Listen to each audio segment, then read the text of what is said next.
السلام علیکم اسٹوڈنٹس۔ تو آج کا جو ٹاپک ہے وہ ہے the U N millennium development goals, یعنی کہ اقوام متحدہ ملینیم ترقیاتی اہداف۔ اس کے اندر پرائیورٹی ایریاز ہیں کہ ہم نے کیا کیا چیز حاصل کرنی ہے۔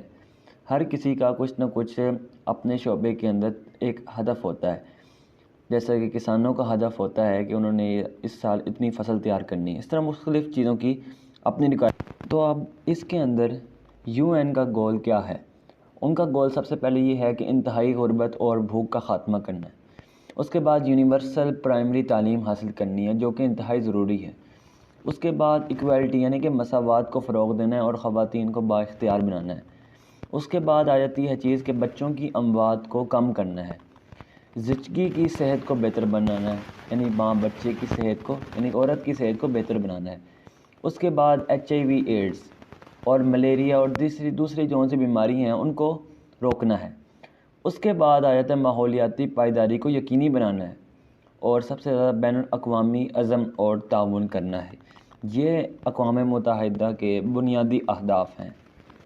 اچھا، اب اس کے بعد آ جاتا ہے کہ ہیلتھ کیا ہے۔ WHO کے مطابق ہیلتھ کی ڈیفینیشن کیا ہے، صحت کی ڈیفینیشن کیا ہے؟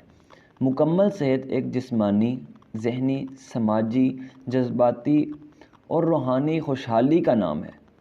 یہ محض بیماری یا معذوری کے نہ ہونے کا نام نہیں ہے، یعنی کہ انسان کو اپنے جسمانی طور پہ فٹ ہونا چاہیے، ذہنی طور پہ فٹ ہونا چاہیے، سماجی طور پہ فٹ ہونا چاہیے، اور اپنے جذبات پہ بھی کنٹرول رکھنا چاہیے، اور روحانی طور پہ فٹ ہونا چاہیے۔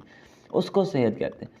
اگر کسی بندے کو کوئی بیماری نہیں ہے، ظاہری بیماری جیسا کہ اس کو کوئی شوگر، بلڈ پریشر ETC نہیں ہے، لیکن وہ مینٹلی فٹ نہیں ہے، تو اس کا مطلب وہ مکمل صحت یاب نہیں ہے۔ تو ہیلتھ یہ ہے کہ انسان کو ہر طور پر، ہر طریقے سے فٹ ہونا ضروری ہے۔ یہ WHO کی ڈیفینیشن ہے۔ اچھا، اب چیز آ گئی ہے کہ صحت کے مسائل کے حل کیا ہیں۔ سب سے پہلے حل یہ ہے کہ سیاسی ویل ہونی چاہیے، پولیٹیکلی ہم کو اسٹرانگ ہونا چاہیے، تاکہ اگر پولیٹکس اسٹرانگ ہو گئی ہیں، یعنی کہ ہمارے پاس جو اخراجات ہیں، جو ہمارا بجٹ کے اندر حصہ ہے اس کا صحت کا، وہ ہونا ضروری ہے، یعنی سیاسی طور پر صحت کو بھی اسٹرانگ ہونا چاہیے۔ اس کے بعد منصوبہ بندی ذرا اسٹرانگ ہونی چاہیے۔ اس کے بعد کارکردگی کا آڈٹ اور حساب رکھنا ضروری ہے۔ چوتھے نمبر پہ آ جاتا ہے کہ پاور اینڈ گڈز گورننس، یعنی کہ گورنمنٹ کے لحاظ سے ان کے وفد اور ان کا ڈیلیگیشن ان کے ساتھ وہ اچھی ہونی چاہیے۔ اس کے بعد بیس لائن ڈیٹا کا ہمارے پاس ریکارڈ لازمی ہونا چاہیے۔ بیس لائن ڈیٹا یعنی کہ جو بیسک جو چیزیں ہیں، جس کا CBC وغیرہ جو جس چیز کے لحاظ سے بیس لائن جو ان سے ہوتی ہے، بیسک چیزیں۔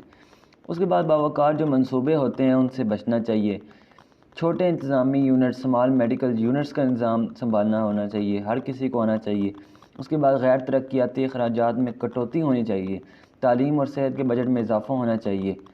صحت کی تعلیم اور آگاہی ہونی چاہیے۔